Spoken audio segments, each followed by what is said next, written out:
আন্তর্জাতিক মুদ্রা তহবিলের ব্যবস্থাপনা পরিচালক ক্রিস্টালিনা জর্জিয়েভা বাংলাদেশের অন্তর্বর্তী সরকার প্রধান উপদেষ্টা অধ্যাপক মোহাম্মদ ইউনূসের নেতৃত্বের প্রশংসা করেছেন। তিনি বাংলাদেশের অর্থনীতির অভাবনীয় ঘুরে দাঁড়ানোকে ইউনূসের নেতৃত্বের কৃতিত্ব বলে উল্লেখ করেন।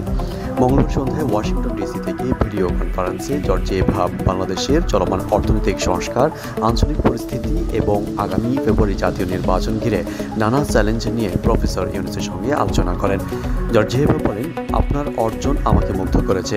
আপনি এমন সময় দায়িত্ব নিয়েছিলেন যখন দেশের অবনতির ঝুঁকি খুব বেশি ছিল।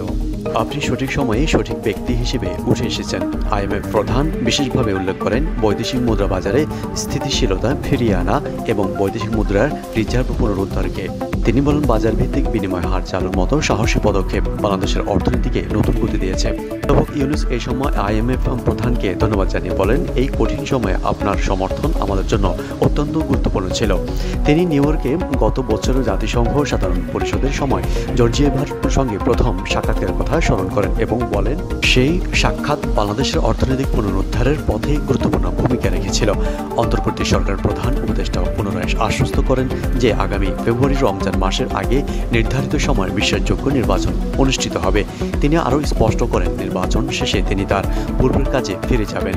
ফোনালাপে আইএমএফ প্রধান বাংলাদেশের ব্যাংকিং খাতের সংস্কার ও অভ্যন্তরীণ রাজস্ব বাড়ানোর পর বিশেষ জোর দেন। তিনি বলেন, বাংলাদেশের ইতিহাসের এই অমূল্য সময়ে শক্ত অবস্থানে যেতে হলে সাহসী সংস্কার অনিবার্য। অধ্যাপক ইউনূস জানান, সরকার ইতিমধ্যে ব্যাংকিং খাতে কাঠামোগত পরিবর্তন এবং রাজস্ব সংগ্রহ বাড়ানোর উদ্যোগ নিয়েছে। তিনি বলেন, আমরা একেবারে ভেঙে পড়া অর্থনীতি উত্তরাধিকার সূত্রে পেয়েছি। কেউ কেউ আক্ষরিক অর্থে এই ব্যাগ ভর্তি টাকা ব্যাংক থেকে চুরি করে পালিয়ে গেছে। আলোচনা আঞ্চলিক বিষয় উঠে আসে। অধ্যাপক ইউনূস নেপালের চলমান যুব আন্দোলন এবং বাংলাদেশে আসিয়ানভুক্ত হওয়ার আকাঙ্ক্ষার প্রসঙ্গ উল্লেখ করেন।